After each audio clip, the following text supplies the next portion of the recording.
दोस्तों एक बार फिर से मैं आपके लिए SSC GD form fill up 2025-2026 apply online process की अपडेट लेके आ चुके हैं।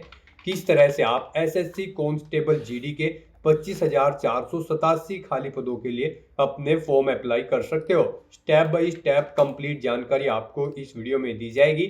ऑनलाइन आवेदन करने का आपके पास बड़ा अवसर है। आप 31 दिसंबर 2025 तक अपना फॉर्म अप्लाई कर सकते हो। फॉर्म अप्लाई करते समय अगर आपके सामने कोई भी टेक्निकल प्रॉब्लम आ रही है तो उसका हल भी आपको इस वीडियो में मिल जाएगा। फॉर्म अप्लाई आप मोबाइल फोन, टैबलेट या फिर लैपटॉप किसी भी डिवाइस से कर सकते हो। सेम तरह से आपका फॉर्म भरा जाएगा। आप यहाँ पर किसी भी डिवाइस से अपना फॉर्म अप्लाई कर सकते हो। कोई भी आपको यहाँ पर गलती नहीं करनी होगी। इस वीडियो को देखते हुए आपको ध्यानपूर्वक अपना फॉर्म भर लेना होगा। सेम तरह से आपका सभी डिवाइस से फॉर्म फिल किया जाएगा। फॉर्म अप्लाई करते समय आपको कुछ महत्वपूर्ण बातों को ध्यान में रखना होगा, तभी आपका फॉर्म भी सक्सेसफुली सबमिट हो पाएगा। आवेदन करते समय आपको कोई भी ऐसी गलती या फिर मिस्टेक नहीं करनी होगी जिसको करने से आपका एप्लीकेशन फॉर्म रिजेक्ट हो सकता है। आवेदन करते समय आप अपना ओटीआर वन टाइम रजिस्ट्रेशन किस प्रकार से करोगे, कैसे अपनी पर्सनल डिटेल दोगे। पर्सनल डिटेल में आपको यहाँ पर अपना आइडेंटिफिकेशन, कॉन्टैक्ट डिटेल किस प्रकार से फिल करनी होगी, कैसे पर्सनल डिटेल फिल करनी होगी, पासवर्ड आपको कैसे क्रिएट करना होगा, एडिशनल डिटेल कैसे देनी होगी, इसमें एड्रेस आपको कैसे अपना फिल करना होगा, और यहाँ पर आपको किस प्रकार से अपना फेस ऑथेंटिफिकेशन करना होगा, कैसे लाइव फोटो कैप्चर करोगे, डॉक्यूमेंट सिग्नेचर कैसे और कितने केबी में आप अपलोड करोगे, कैसे एग्जामिनेशन सेंटर प्रेफरेंस सेट करोगे, किस तरह से ऑर्गेनाइजेशन कोड यहाँ पर आप दोगे, किस तरह से फीस पेमेंट करते हुए रजिस्ट्रेशन से लेकर प्रिंट तक अपना फॉर्म अप्लाई करोगे। पूरी जानकारी के लिए आपको ये वीडियो शुरू से लेके एंड तक बिना स्किप किए हुए कंप्लीटली देखनी होगी। इस वीडियो को कंप्लीटली देखने पर ही आपके सभी सवाल और डाउट क्लियर होंगे। तो चलिए दोस्तों बिना कोई वक्त कमाए शुरू करते हैं एसएससी जीडी फॉर्म फिलअप की पूरी जानकारी। फॉर्म भरने से पहले आपको सबसे पहले हमारी वेबसाइट आईएनडी सरकारी नौकरी के इस पेज पर विजिट करना होगा, जिसका लिंक आपको नीचे description plus first comment box में मिल जाएगा।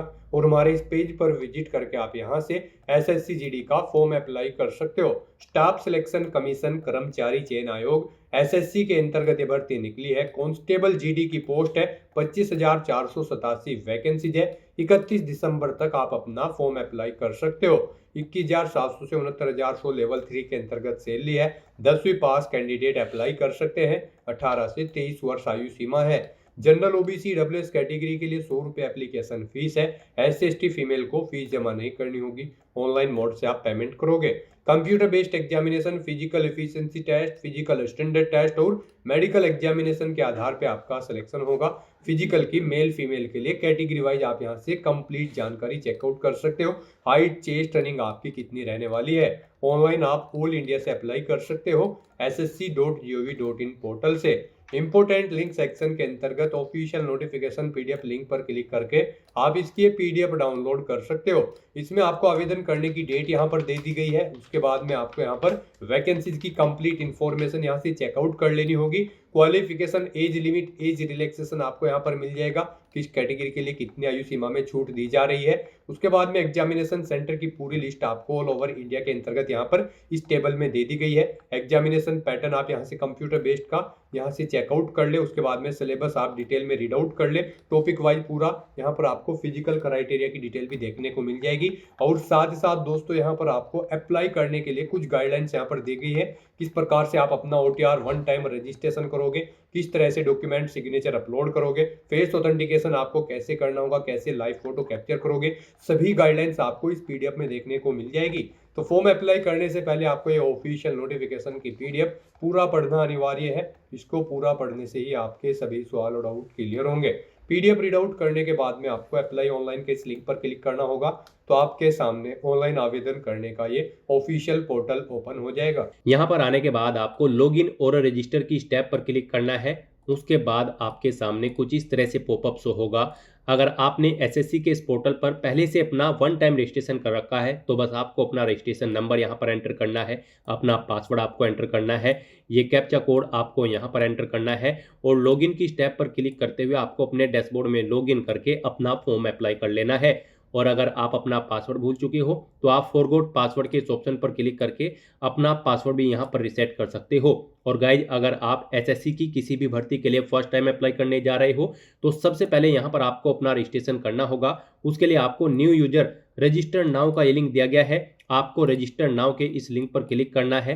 उसके बाद आपके सामने यहाँ पर रजिस्ट्रेशन का प्रोसेस स्टार्ट हो जाएगा। यहाँ से आप अपना एसएससी की वेबसाइट पर वन टाइम रजिस्ट्रेशन कर सकते हो। यहाँ पर आने के बाद हम आपको बता दें, आपको 4 स्टेप कंप्लीट करने हैं, आपका ओटीआर कंप्लीट हो जाएगा। सबसे पहले यहाँ पर आपको अपनी पर्सनल डिटेल देनी है, फिर आपको अपना पासवर्ड यहाँ पर क्रिएट करना है, अपनी एडिशनल डिटेल देनी है, उसमें आपको अपनी नेशनैलिटी, एड्रेस और एजुकेशनल क्वालिफिकेशन की डिटेल देनी होगी। फिर यहाँ पर आपको अपनी डिटेल्स को डिक्लेयर करते हुए अपना रजिस्ट्रेशन कंप्लीट कर लेना है। तो इन 4 स्टेप्स को कंप्लीट करते हुए यहाँ पर आपको अपना ओटीआर कंप्लीट करना है। उसके लिए यहाँ पर अब आपको कंटिन्यू की स्टेप पर क्लिक कर देना है। जैसे ही आप स्टेप पर क्लिक करेंगे आपके सामने यहाँ पर रजिस्ट्रेशन का फॉर्म स्टार्ट हो जाएगा। यहाँ पर अब आपको सबसे पहले अपनी पर्सनल डिटेल देनी है। इसमें यहाँ पर सबसे पहले आपको ऑप्शन दिया गया है, क्या आपके पास यहाँ पर आधार कार्ड है। यहाँ पर एसएससी ने अब भर्तियों के लिए आधार कार्ड मस्ट कर दिया गया है। आधार प्रोसेस आपको इनेबल कर लेनी है। तो अगर आपके पास आधार है तो आप यस ऑप्शन सेलेक्ट करेंगे। और गाइस, यहाँ पर अगर आपके पास आधार नहीं है उसके लिए भी ऑप्शन है। अगर यहाँ पर आपके पास आधार नहीं है तो आप नो ऑप्शन सेलेक्ट करेंगे। फिर यहाँ पर आपको अपने कुछ डॉक्यूमेंट्स अपलोड करने होंगे, जैसे कि यहाँ पर आपको अपना नेम प्रूफ डॉक्यूमेंट अपलोड करना होगा। उसमें आपको अपना Aadhaar card, voter ID card, PAN card, driving licence, government ID card या फिर गवर्नमेंट सर्विस आइडेंटिटी कार्ड आपको अपलोड करना होगा, या फिर आपका पेंशन कोई डॉक्यूमेंट, पेंशन डॉक्यूमेंट भी आप अपलोड कर सकते हैं। आप चूज फाइल बटन पर क्लिक करें, फाइल को सिलेक्ट करें और इनमें से कोई भी डॉक्यूमेंट आप अपना अपलोड कर दें। उसके बाद यहाँ पर आपको अपना date of birth proof certificate upload करना है। इसमें आपका बर्थ सर्टिफिकेट हो सकता है, स्कूल लिविंग सर्टिफिकेट हो सकता है, certificate of date of issued by gazetted officer, या फिर आधार कार्ड यहाँ पर आपको अपलोड करना है चूज फाइल के ऑप्शन पर क्लिक करते हुए। उसके बाद यहाँ पर आपको अपना एड्रेस प्रूफ अपलोड करना होगा। यहाँ पर ये डॉक्यूमेंट आपको उन केस में अपलोड करने हैं अगर आपके पास आधार नहीं है। एड्रेस प्रूफ में आपको अपना आधार कार्ड या फिर वोटर आईडी कार्ड या फिर ड्राइविंग लाइसेंस या फिर बैंक की स्टेटमेंट यहाँ पर आपको अपलोड कर देनी है, या फिर रेंट का एग्रीमेंट या फिर इनकम टैक्स असेसमेंट ऑर्डर यहाँ पर आप अपलोड कर सकते हैं चूज फाइल के इस बटन पर क्लिक करते हुए। उसके बाद यहाँ पर आपको अपना फोटो अपलोड करना है चूज फाइल के बटन पर क्लिक करते हुए। फिर यहाँ पर आपको अपना जेंडर प्रूफ अपलोड करना है। जेंडर प्रूफ में आपका आधार कार्ड हो सकता है, वोटर आईडी कार्ड हो सकता है, बर्थ सर्टिफिकेट हो सकती है, या फिर आपका स्कूल लिविंग सर्टिफिकेट हो सकता है। यहाँ पर अगर आपके पास आधार नहीं है तो आपको इन सारे डॉक्यूमेंट्स को यहाँ पर अपलोड करना होगा। बेस्ट है यहाँ पर आपके पास आधार है तो आप आधार की डिटेल दें। यहाँ पर मोस्टली इंडिया में सभी के पास अब आधार अवेलेबल है, तो यहाँ पर आपको यस का ऑप्शन सेलेक्ट करना है, do you have a Aadhaar card में। और उसके बाद यहाँ पर गाइड आपको अपना आधार नंबर यहाँ पर एंटर करना है। वही नंबर एक बार फिर से आपको एंटर करके उसे वेरीफाई कर लेना है। फिर यहाँ पर आपको अपने आधार को प्रमाणित करने के लिए डिटेल्स यहाँ पर रीड कर लेनी है। हिंदी में अगर आप इसे रीड करना चाहते हैं तो स्विच टू हिंदी के ऑप्शन पर क्लिक करें और हिंदी में आप इसे रीड कर लें। और अगर आप सुनना चाहते हैं तो यहाँ पर आपको स्पीकर के इस ऑप्शन पर क्लिक करना है और इस डिटेल को सुन लेना है। और उसके बाद गाइड यहाँ पर आपको इस चेकबॉक्स को ओके करना है और फिर यहाँ पर आपको सेंड ओटीपी के इस ऑप्शन पर क्लिक कर देना है। फिर आपके रजिस्टर्ड मोबाइल नंबर पर जिससे आपका आधार लिंक है उस पर एक ओटीपी आएगा, वो ओटीपी आपको यहाँ पर एंटर करना है। और फिर गाइज आपको वेरीफाई ओटीपी के ऑप्शन पर क्लिक करके अपना आधार वेरीफाई कर लेना है। फिर आपके सामने यहाँ पर शो हो जाएगा आपका आधार सक्सेसफुली वेरीफाइड हो चुका है। ग्रीन कलर में आपको वेरीफाइड का ऑप्शन यहाँ पर मिल जाएगा। उसके बाद गाइज यहाँ पर आपको अपना नाम एंटर करना है अपनी 10वीं की मार्कशीट के अकॉर्डिंग। फिर आपको वही नाम एक बार फिर से एंटर करके वेरीफाई कर लेना है।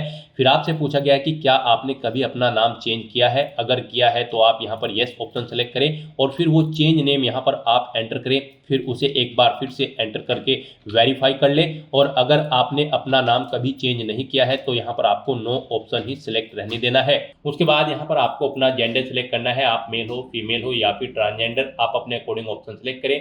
दोबारा से अपना जेंडर सेलेक्ट करके उसे वेरीफाई कर लें। फिर यहाँ पर आपको अपनी डेट ऑफ बर्थ सेलेक्ट कर लेनी है इस कैलेंडर में से।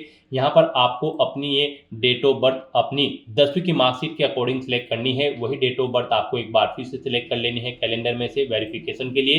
फिर यहाँ पर आपको अपने फादर का नाम एंटर करना है। उसके बाद यहाँ पर आपको अपने फादर का नाम एक बार फिर से एंटर करके उसे कंफर्म कर लेना है। फिर आप अपनी मदर का नाम एंटर करें, अपनी मदर का नाम एक बार फिर से एंटर करके उसे कंफर्म कर ले।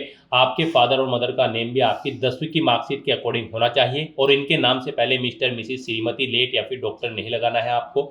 उसके बाद यहाँ पर आपको अपना 10वीं क्लास का एजुकेशन बोर्ड सेलेक्ट करना है, किस बोर्ड से आपने यहाँ पर अपनी 10वीं क्लास पास आउट की है। उसके बाद यहाँ पर आपको उसे दोबारा से सिलेक्ट करके कंफर्म कर लेना है जिस बोर्ड से आपने अपनी 10वीं क्लास यहाँ पर पास आउट की है। उसके बाद गाइस यहाँ पर आपको अपनी 10वीं क्लास का रोल नंबर देना है, एक बार फिर से उसे एंटर करके कंफर्म कर लेना है। फिर पासिंग ईयर आपको सिलेक्ट कर लेना है, किस ईयर में आपने अपनी 10वीं क्लास पास आउट की है। हाईएस्ट क्वालिफिकेशन क्या है आपकी, 10वीं 12वीं ग्रेजुएशन पोस्ट ग्रेजुएशन, आप अपने अकॉर्डिंग यहाँ पर ऑप्शन सेलेक्ट करें।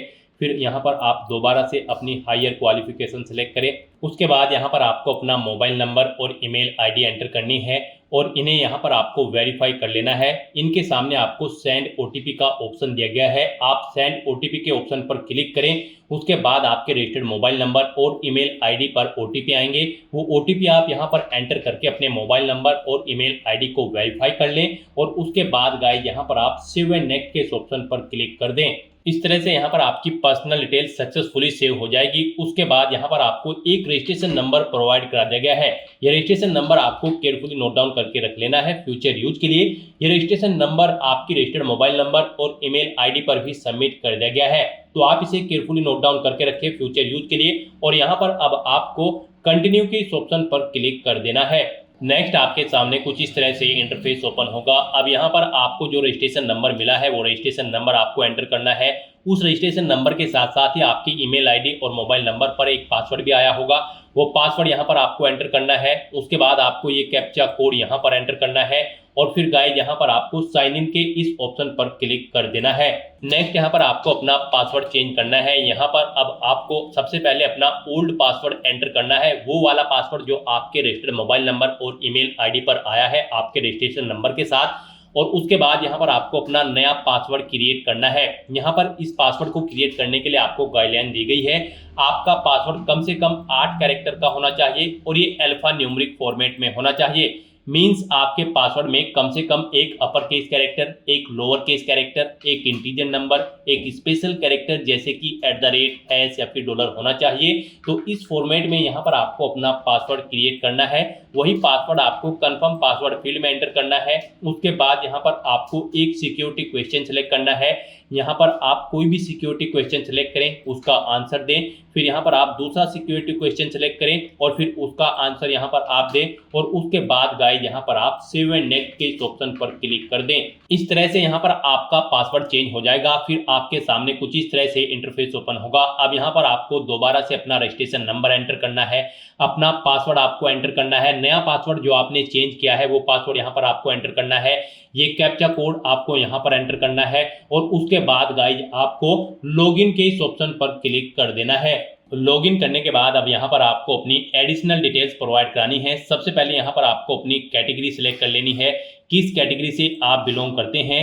फिर यहाँ पर आपको अपनी कैटेगरी दोबारा से सिलेक्ट करके उसे वेरीफाई कर लेना है। फिर आपको अपनी नेशनलिटी यहाँ पर सिलेक्ट कर लेनी है, यहाँ पर सिटीजन ऑफ इंडिया अगर आप इंडिया से हैं। उसके बाद अगर आप नेपाल, भूटान या फिर टाइबेटियन हैं तो यहाँ पर आप अपने अकॉर्डिंग ऑप्शन सेलेक्ट करें। यहाँ पर अगर आप अदर कंट्री से हैं तो फिर यहाँ पर आपको अपने नेशनलिटी की डिटेल देनी है और अगर आप इंडिया से हैं तो यहाँ पर आप इंडिया सेलेक्ट करें, फिर आपको ये डिटेल नहीं देनी है। उसके बाद यहाँ पर आपसे पूछा गया है कि क्या आपकी बॉडी पर कहीं कोई कट या तिल का निशान है, तो उस पैलेस का नाम यहाँ पर आप एंटर करें, नहीं है तो यहाँ पर आप नो मार्क एंटर कर दें। उसके बाद आपसे पूछा गया है कि क्या आप PWBD कैंडिडेट हैं, अगर हैं तो यहाँ पर आप येस ऑप्शन सेलेक्ट करें और फिर अपनी डिसेबिलिटी का टाइप सेलेक्ट करें और फिर यहाँ पर आपको अपना डिसेबिलिटी सर्टिफिकेट नंबर देना होगा अगर आप PWBD कैंडिडेट हैं, और अगर नहीं है तो यहाँ पर आप नो ऑप्शन सेलेक्ट करें, आगे की डिटेल आपको डिसेबल कर दी जाएगी। उसके बाद यहाँ पर आपको अपना परमानेंट एड्रेस एंटर करना है, फिर यहाँ पर आपको अपना परजेंट एड्रेस एंटर करना है और अगर आपका परजेंट एड्रेस आपके परमानेंट एड्रेस के अकॉर्डिंग सेम है तो यहाँ पर आप येस के इस ऑप्शन पर क्लिक करेंगे, ऑटोमेटिकली आपका परजेंट एड्रेस आपके परमानेंट एड्रेस के अकॉर्डिंग फिल हो जाएगा। उसके बाद यहाँ पर गाइस आपको सेव एंड नेक्स्ट के इस ऑप्शन पर क्लिक कर देना है। आपकी एडिशनल डिटेल सक्सेसफुली सेव करने के बाद आपको डिक्लेरेशन सेक्शन में रिडायरेक्ट कर दिया जाएगा। यहाँ पर आने के बाद आप अपने रजिस्ट्रेशन फॉर्म का प्रीव्यू भी चेकआउट कर सकते हो। आप प्रीव्यू ओटीआर के ऑप्शन पर क्लिक करें और अपने रजिस्ट्रेशन फॉर्म का प्रीव्यू चेकआउट कर लें और उसका प्रिंट आउट भी आप ले सकते हो। और फिर यहाँ पर अब गाइज आपको आई एग्री के चेकबॉक्स को ओके करना है और उसके बाद आपको डिक्लेयर के ऑप्शन पर क्लिक कर देना है। इस तरह से यहाँ पर आपका SSC one time registration successfully complete हो चुका है। आपको आपके डैशबोर्ड में डायरेक्ट कर दिया गया है। फिर यहाँ पर आपको अपने डैशबोर्ड में लाइव एग्जामिनेशन के इस टैब पर क्लिक करना है। उसके बाद आपके सामने कुछ इस तरह से इंटरफेस शो होगा। अब यहाँ पर आपको constable GD in CAPFS SSF and rifleman GD in Assam Rifles examination 2026 के इस सेक्शन में आना है। और कांस्टेबल जीडी की इस भर्ती पर अप्लाई करने के लिए बस यहाँ पर अब आपको अप्लाई की स्टेप पर क्लिक करना है।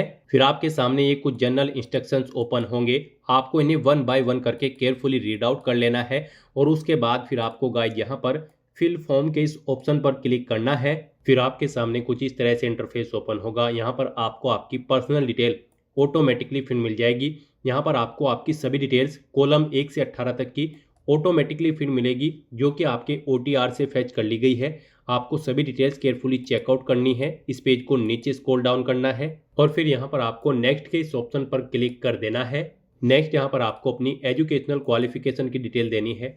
गाइस यहाँ पर सबसे पहले आपको अपनी हाईएस्ट क्वालिफिकेशन सेलेक्ट करनी है। आपकी जो भी हायर क्वालिफिकेशन है आप उसे यहाँ पर सेलेक्ट करें। उसके बाद यहाँ पर आपको कांस्टेबल जीडी की इस भर्ती में पार्टिसिपेट करने के लिए जो क्वालिफाइंग एजुकेशनल क्वालिफिकेशन है, यानी कि इस भर्ती में पार्टिसिपेट करने के लिए आपका 10वीं क्लास पास आउट होना जरूरी है, कम से कम किसी वेल रिकॉग्नाइज्ड बोर्ड या फिर स्कूल से। तो वो क्वालिफिकेशन यहाँ पर आपको ऑटोमेटिकली फिर मिलेगी। यहाँ पर जो इस भर्ती में अप्लाई करने के लिए रिक्वायर्ड क्वालिफाइंग एजुकेशनल क्वालिफिकेशन है वो यहाँ पर आपको ऑटोमेटिकली फिर मिलेगी। यहाँ पर आपने OTR में जो अपनी डिटेल प्रोवाइड कराई है 10वीं की या फिर 12वीं की या फिर ग्रेजुएशन की, यानी कि अपनी क्वालिफिकेशन की जो भी डिटेल आपने OTR में प्रोवाइड कराई है उससे यहाँ पर आपकी डिटेल फैच कर ली गई है। जैसे कि आपका पासिंग ईयर, स्टेट, आपके बोर्ड का नाम, बाकी की सभी डिटेल्स यहाँ पर आपकी क्वालिफिकेशन की आपके OTR से फैच कर ली गई है। बस अब आपको इस पेज को नीचे स्क्रॉल डाउन करना है और यहाँ पर अब आपको अपनी 10वीं की परसेंटेज एंटर कर देनी है। कितने परसेंट मार्क्स आपने 10वीं क्लास में ऑब्टेन किए थे, और अगर आपने अपनी 10वीं क्लास कोविड-19 के दौरान पास आउट की थी तो फिर यहाँ पर आपको NA एंटर कर देना है। CGPA में अगर आपके मार्क्स हैं तो आप अपना CGPA यहाँ पर एंटर कर देंगे। इस तरह से अपनी क्वालिफिकेशन की डिटेल यहाँ पर प्रोवाइड कराने के बाद फिर आपको सेव एंड नेक्स्ट के इस ऑप्शन पर क्लिक करना है। नेक्स्ट यहाँ पर आपको अपनी कुछ एडिशनल इन्फॉर्मेशन देनी है। यहाँ पर आपसे पूछा गया है कि क्या आप EX सर्विसमैन हैं या फिर आपने सर्विस की है आर्म फोर्सेस में। अगर की है तो आप येस ऑप्शन सेलेक्ट करेंगे। ज्वाइनिंग डेट आप सेलेक्ट करेंगे। डिस्चार्ज डेट यहाँ पर आप सेलेक्ट करेंगे। इनके अकॉर्डिंग आपकी सर्विस की लेंथ कैलकुलेट करके यहाँ पर आपको शो कर दी जाएगी। और अगर आप EX सर्विसमैन या फिर आर्म फोर्सेज में सर्विस नहीं करते थे तो बस आपको नो ऑप्शन सेलेक्ट करना है। फिर यहाँ पर आपसे पूछा गया है कि क्या आप एज में रिलैक्सेशन चाहते हैं। अगर चाहते हैं तो आप येस करेंगे, अपना एज रिलैक्सेशन कोड यहाँ पर सेलेक्ट करेंगे। नहीं चाहते हैं तो आप नो ऑप्शन सेलेक्ट करेंगे। फिर यहाँ पर आपसे पूछा गया है कि क्या आप अपनी पर्सनल इन्फॉर्मेशन को एक्सेस करने के लिए अथॉरिटी देते हैं SSC को इस जॉब अपॉर्चुनिटी के लिए। तो यहाँ पर आपको येस या नो अपने अकॉर्डिंग ऑप्शन सेलेक्ट करना है और उसके बाद फिर गाइज आपको यहाँ पर सेव एंड नेक्स्ट के इस ऑप्शन पर क्लिक कर देना है। नेक्स्ट यहाँ पर आपको अपनी कुछ और एडिशनल इन्फॉर्मेशन देनी है। यहाँ पर अब आपको अपने एग्जामिनेशन सेंटर सेलेक्ट करने हैं। 3 एग्जामिनेशन सेंटर यहाँ पर आपको सेलेक्ट करने हैं। आप यहाँ पर जिस सेंटर को फर्स्ट नंबर पर प्रेफरेंस देना चाहते हैं उसे फर्स्ट नंबर पर सिलेक्ट करें। जिसे सेकंड थर्ड पर रखना चाहते हैं उसे आप सेकंड थर्ड पर यहाँ पर सिलेक्ट कर लें। उसके बाद गाइज आपको यहाँ पर अपने कंप्यूटर बेस्ड एग्जाम का मीडियम सेलेक्ट करना है, यानी कि जिस लैंग्वेज में आप अपना कंप्यूटर बेस्ड एग्जाम चाहते हैं वो लैंग्वेज यहाँ पर आप सेलेक्ट करें। हिंदी, इंग्लिश या फिर जो भी लैंग्वेज में आप चाहते हैं उसे एक बार फिर से सिलेक्ट करके वेरीफाई कर लें। फिर आपसे पूछा गया है कि क्या आपके पास NCC का सर्टिफिकेट है। अगर है तो आप येस करेंगे। आपके पास A, B, C कौन सा सर्टिफिकेट है आप ऑप्शन सेलेक्ट करेंगे। नहीं है तो आप नो ऑप्शन सेलेक्ट करेंगे। फिर आपसे पूछा गया है कि क्या आपने कभी किसी गेम या फिर नेशनल या फिर इंटरनेशनल या फिर स्टेट या फिर डिस्ट्रिक्ट लेवल पर किसी गेम में पार्टिसिपेट किया है? अगर किया है तो आप यस करेंगे और फिर स्पोर्ट का नाम यहाँ पर आप सेलेक्ट करेंगे। उसके बाद यहाँ पर लेवल ऑफ पार्टिसिपेशन आप सेलेक्ट करेंगे। आपने डिस्ट्रिक्ट लेवल, स्टेट लेवल या फिर नेशनल लेवल किस लेवल पर गेम में पार्टिसिपेट किया है। ईयर आप सेलेक्ट करेंगे, किस ईयर में यहाँ पर आपने पार्टिसिपेट किया है। आपको यहाँ पर गोल्ड मेडल मिला है, सिल्वर या फिर ब्रॉन्ज, आप अपने अकॉर्डिंग ऑप्शन सेलेक्ट करेंगे। और अगर आपने किसी गेम में पार्टिसिपेट नहीं किया है तो आप सिंपली यहाँ पर नो ऑप्शन सेलेक्ट करेंगे। उसके बाद आपको आगे की डिटेल नहीं देनी होगी। फिर यहाँ पर आपको अपना स्टेट सेलेक्ट करना होगा, जिस स्टेट का आपके पास यहाँ पर डोमिसाइल है। फिर यहाँ पर आपको अपना स्टेट एक बार फिर से सिलेक्ट करके उसे वेरीफाई कर लेना है। फिर आपको अपना डिस्ट्रिक्ट यहाँ पर सेलेक्ट करना है। उसके बाद यहाँ पर आपको अपना डिस्ट्रिक्ट एक बार फिर से सिलेक्ट करके वेरीफाई कर लेना है। फिर यहाँ पर आपसे पूछा गया है कि क्या आप अपने ओरिजिनल स्टेट से किसी दूसरे स्टेट में माइग्रेट हुए हैं। अगर हुए हैं तो आप यस करेंगे और फिर यहाँ पर आप ऑप्शन सेलेक्ट करेंगे उसके अकॉर्डिंग। नहीं हुए हैं तो आप नो ऑप्शन सेलेक्ट करेंगे। फिर यहाँ पर आपसे पूछा गया कि क्या आप मिलिटेंसी या फिर नक्सल अफेक्टेड डिस्ट्रिक्ट से हैं। अगर हैं तो आप यस करेंगे, नहीं तो नो ऑप्शन यहाँ पर आपको ऑटोमेटिकली फिर मिलेगा अगर आप इन एरिया के अंतर्गत नहीं आते हैं। फिर यहाँ पर आपसे पूछा गया कि क्या आपका जो डिस्ट्रिक्ट है वो बॉर्डर के आसपास है। अगर है तो आप यस करेंगे, नहीं तो नो ऑप्शन सेलेक्ट करेंगे। फिर यहाँ पर आपको अपनी CAPF के लिए पोस्ट प्रेफरेंस देनी है। गाइज यहाँ पर आप पारा नंबर 14.9 में जाकर चेकआउट कर सकते हो किसके लिए क्या पोस्ट प्रेफरेंस है, आपको यहाँ पर बता दिया गया है। अगर आप यहाँ पर BSF को फर्स्ट नंबर पर रखना चाहते हैं तो यहाँ पर आप फर्स्ट कॉलम में A ऑप्शन एंटर करेंगे। और यहाँ पर अगर आप सेकंड नंबर पर CRPF को रखना चाहते हैं तो यहाँ पर आप सेकंड कॉलम में C एंटर करेंगे। यानी कि यहाँ पर नोटिफिकेशन में जिसके सामने जो भी कोड दिया गया है ABC, आप उसे जिस स्थान पर प्रेफरेंस देना चाहते हैं उस स्थान पर यहाँ पर आप एंटर करेंगे ABC। जिस भी स्थान पर आप जिस ऑर्गेनाइजेशन को प्रेफरेंस देना चाहते हैं, जिस ऑर्गेनाइजेशन में पोस्ट प्रेफरेंस देना चाहते हैं, उसके अकॉर्डिंग यहाँ पर आपको ABCDEFH ये कोड एंटर कर देने हैं। फिर यही सेम कोड आपको यहाँ पर एंटर करने हैं। ये नोटिस के कोड आप यहाँ पर पोस्ट डिटेल के इस ऑप्शन पर क्लिक करके भी चेकआउट कर सकते हो कौन सी ऑर्गेनाइजेशन के लिए यहाँ पर आपको क्या पोस्ट कोड दिया गया है। और इसके अकॉर्डिंग यहाँ पर आप जिस ऑर्गेनाइजेशन को जिस नंबर पर प्रेफरेंस देना चाहते हैं उस कॉलम पर आप यहाँ पर पोस्ट कोड ABCDEFH एंटर कर देंगे। वही कोड इस तरह से आपको यहाँ पर एंटर करके वेरीफाई कर लेना है। इस तरह से अपनी ये सभी डिटेल्स प्रोवाइड करने के बाद फिर गाइज आपको यहाँ पर सेव एंड नेक्स्ट के इस ऑप्शन पर क्लिक करना है। नेक्स्ट यहाँ पर आपको अपना फेस ऑथेंटिकेशन करना है, अपना लाइव फोटो आपको कैप्चर करना है और अपने सिग्नेचर यहाँ पर आपको अपलोड कर देने हैं। इस सेक्शन को कंप्लीट करने के लिए आपको अपना मोबाइल फोन यूज करना होगा।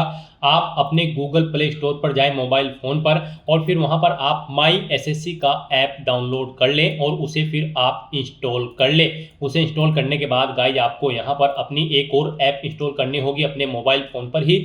जी हाँ दोस्तों, आपको अपने मोबाइल फोन के गूगल प्ले स्टोर में आधार फेस RD का ये ऐप भी इंस्टॉल कर लेना है। डाउनलोड करने के बाद अपने मोबाइल फोन में माई SSC ऐप इंस्टॉल करने के बाद फिर आपको उसे ओपन करना है। उसके बाद आपके सामने यहाँ पर कुछ इस तरह से इंटरफेस ओपन होगा। यहाँ पर आने के बाद गाइज आपको लॉगिन/रजिस्टर की इस टैब पर क्लिक कर देना है। उसके बाद आपके सामने यहाँ पर लॉगिन का पॉपअप ओपन हो जाएगा। अब यहाँ पर आने के बाद आपको अपना यूजर नेम एंटर करना है और उसके बाद आपको अपना पासवर्ड एंटर करना है। आपको ये यूजर नेम और पासवर्ड वही एंटर करना है जो आपने SSC की वेबसाइट पर वन टाइम रजिस्ट्रेशन करते हुए क्रिएट किया था। उसके बाद आपको ये कैप्चा कोड यहाँ पर एंटर करना है और फिर गाइज आपको लॉगिन की इस टैब पर क्लिक करते हुए अपने डैशबोर्ड में लॉगिन कर लेना है। फिर यहाँ पर आपका डैशबोर्ड आपके सामने शो हो जाएगा। यहाँ पर आने के बाद अब आपको डैशबोर्ड के इस ऑप्शन पर क्लिक करना है। यहाँ पर आने के बाद में आपको माई एप्लीकेशन की इस टैब पर क्लिक करना है। फिर यहाँ पर आपके सामने जो भी करंट में वैकेंसी चल रही है उनकी लिस्ट शो कर दी जाएगी। आप यहाँ पर SSC की जिस भी भर्ती के लिए अप्लाई करना चाहते हैं उसी भर्ती के लिए आपको कंटिन्यू की टैब पर क्लिक करना होगा। यहाँ पर आपको आपकी पर्सनल डिटेल शो कर दी जाएगी। इसी तरह से आपको एजुकेशनल डिटेल शो कर दी जाएगी। उसके बाद में एडिशनल इंफॉर्मेशन शो कर दी जाएगी और उसके बाद में आधार ऑथेंटिकेशन वेरिफिकेशन की डिटेल शो की जाएगी। तो आपको सेव एंड नेक्स्ट की टैब पर क्लिक करते हुए step by step Aadhaar authentication verification के सेक्शन में आना होगा। यहाँ पर आने के बाद में आपको इस चेकबॉक्स को ओके करना होगा और यहाँ पर आधार फेस ऑथेंटिकेशन की टैब पर क्लिक करना होगा। आधार फेस ऑथेंटिकेशन की टैब पर क्लिक करने के बाद में आपको आधार फेस आरडी का एप्लीकेशन डाउनलोड करना है। अगर आपके मोबाइल में पहले से ही आधार फेस आरडी इंस्टॉल्ड है तो आपको डायरेक्टली अपना फेस ऑथेंटिकेट करना होगा। यहाँ पर आपको अपना फेस इस सर्कल में लाना होगा और अपनी आंखों को 2 बार ब्लिंक करना होगा तो आपका फोटो यहाँ पर ऑथेंटिकेट हो जाएगा। उसके बाद में आपको यहाँ पर सेव एंड नेक्स्ट की इस टैब पर क्लिक करना होगा। फिर यहाँ पर आपको अपना लाइव फोटो कैप्चर करना है और अपने सिग्नेचर अपलोड करने हैं। ये आप अपने मोबाइल फोन से भी कर सकते हैं या फिर आप अपने कंप्यूटर से भी इन्हें कंप्लीट कर सकते हैं। उसके लिए आपको सभी इंस्ट्रक्शंस यहाँ पर दिए गए हैं। जिस स्थान पर आप अपना फोटो कैप्चर करेंगे वहां पर प्रॉपर वे में लाइट होनी चाहिए और प्लेन बैकग्राउंड आपका होना चाहिए और आपकी आंखें कैमरे की तरफ होनी चाहिए। बिल्कुल सीधा आपको देखना है कैमरे की तरफ और यहाँ पर रेड कलर का जो रेक्टेंगल होगा उसमें पूरा फेस आपका कवर्ड होना चाहिए। फोटो कैप्चर करते समय आपको कोई भी कैप, मास्क या फिर सनग्लासेस नहीं पहनने हैं और यहाँ पर साथ ही साथ आपको ईयरफोन या फिर कोई अन्य डिवाइस भी अपने कानों में नहीं रखना है जब आप अपना लाइव फोटो यहाँ पर कैप्चर करेंगे। और उसके बाद में आपको कैप्चर लाइव फोटो की टैब पर क्लिक करते हुए अपना फोटो लाइव कैप्चर कर लेना होगा। लाइव फोटो कैप्चर करने के लिए आपको अपना फेस इस सर्कल के अंतर्गत लाना होगा। फोटो कैप्चर करने के लिए आपको अपना फेस इस तरह से लाना होगा जैसे कि आपका पासपोर्ट साइज फोटो होता है। फिर आपको इस ऑप्शन पर क्लिक करते हुए अपना फोटो कैप्चर कर लेना होगा। फिर यहाँ पर आपको अपने सिग्नेचर अपलोड करने होंगे। सिग्नेचर आपके 10 KB से 20 KB के बीच में होने चाहिए। JPEG या फिर JPG फॉर्मेट में आपके सिग्नेचर होने चाहिए। डायमेंशन उनकी 6.0 सेंटीमीटर उनकी विड्थ और 2.0 सेंटीमीटर उनकी हाइट होनी चाहिए। रेजुलेशन 300 DPI होना चाहिए। सिग्नेचर के लिए आपको गाइडलाइन भी दी गई है। आप यहाँ पर क्लिक हियर टू रीड के इस लिंक पर क्लिक करें और यहाँ पर आपके सामने ये PDF ओपन हो जाएगी। इसमें आप चेकआउट कर सकते हो कि किस तरह से आपके सिग्नेचर होने चाहिए। यहाँ पर एक बॉक्स के अंदर आपके सिग्नेचर होने चाहिए। कुछ इस तरह से यहाँ पर आपके सिग्नेचर एक्सेप्टेबल होंगे। गाइस, इस फॉर्मेट में आपके सिग्नेचर एक्सेप्टेबल होंगे और इन फॉर्मेट्स में आपके सिग्नेचर यहाँ पर एक्सेप्टेबल नहीं होंगे। आपको इन्हें केयरफुली चेकआउट कर लेना है। एग्जांपल्स आपको यहाँ पर दिए गए हैं, इनके अकॉर्डिंग आपको अपने सिग्नेचर करने हैं। सिग्नेचर अपलोड करने के लिए आपको अपलोड योर सिग्नेचर की टैब पर क्लिक करना होगा। इस टैब पर आप क्लिक करें, अपनी फाइल को सिलेक्ट करें और यहाँ पर अपना सिग्नेचर अपलोड कर दें। उसके बाद में यहाँ पर आपको सेव एंड नेक्स्ट की इस टैब पर क्लिक करना होगा। तो दोस्तों, इस तरह से आपका आधार ऑथेंटिकेशन वेरिफिकेशन कंप्लीट हो जाएगा, आपका लाइव फोटो कैप्चर हो जाएगा और आपके सिग्नेचर भी अपलोड हो जाएंगे। नेक्स्ट यहाँ पर आपको आपके एप्लीकेशन फॉर्म का पूरा प्रीव्यू शो कर दिया गया है। आपको सभी डिटेल्स केयरफुली चेकआउट करनी है। पेज को नीचे स्क्रॉल डाउन करना है और यहाँ पर अब आपको अगर कोई मिस्टेक नजर आ रही है तो आप गो बैक के बटन पर क्लिक करके एडिट कर सकते हो, नहीं तो यहाँ पर बस अब आपको सेव एंड नेक्स्ट के इस ऑप्शन पर क्लिक कर देना है। नेक्स्ट आपके सामने कुछ इस तरह से इंटरफेस ओपन होगा। यहाँ पर आपको डिक्लेरेशन सेक्शन में आना है, आई एग्री के चेकबॉक्स को ओके करना है। उसके बाद आपको ये कैप्चा कोड यहाँ पर एंटर करना है और फिर गाइज आपको सबमिट के इस ऑप्शन पर क्लिक कर देना है। इस तरह से यहाँ पर आपका एप्लीकेशन फॉर्म सक्सेसफुली सबमिट हो जाएगा। यहाँ पर आपका फॉर्म सबमिट हो जाएगा अगर आप रिजर्व कैटेगरी से बिलोंग करते हो, और अगर आप अनरिजर्व कैटेगरी से बिलोंग करते हो तो पहले यहाँ पर आपको 100 रुपये फीस के रूप में जमा कराने होंगे, जो कि आप debit card, credit card, net banking या फिर यूपीआई के माध्यम से जमा करा सकते हो। तो यहाँ पर आपका फॉर्म सबमिट हो चुका है, एसएससी की तरफ से इसे रिसीव कर लिया गया है। अब यहाँ पर आपका कंटेंट वेरिफिकेशन होगा, यानी कि जो डिटेल्स आपने प्रोवाइड कराई है उनका वेरिफिकेशन किया जाएगा। उसके बाद आपको आपके एप्लीकेशन फॉर्म का स्टेटस शो कर दिया जाएगा। तो यहाँ पर आपका फॉर्म सक्सेसफुली सबमिट हो चुका है। अब आप यहाँ पर प्रिंट एप्लीकेशन के इस ऑप्शन पर क्लिक करके अपने एप्लीकेशन फॉर्म का एक हार्ड कॉपी प्रिंट आउट ले ले, फ्यूचर यूज के लिए, फ्यूचर रेफरेंस के लिए। और गाइस फिर आप गो टू डैशबोर्ड के इस ऑप्शन पर क्लिक करके अपने डैशबोर्ड में जा सकते हैं और वहां से आप अपने एप्लीकेशन फॉर्म का स्टेटस चेकआउट कर सकते हो। तो दोस्तों, ऐसे आप एसएससी कांस्टेबल जीडी की इस भर्ती के लिए अपने फॉर्म अप्लाई कर सकते हो बिना कोई मिस्टेक किए हुए। आज की इस वीडियो में बस इतना ही। आई होप ये वीडियो आपको पसंद आई होगी। अगर पसंद आई हो तो इसे लाइक और शेयर करें। चैनल पर नए हो तो इसे सब्सक्राइब कर लें। Thanks for watching.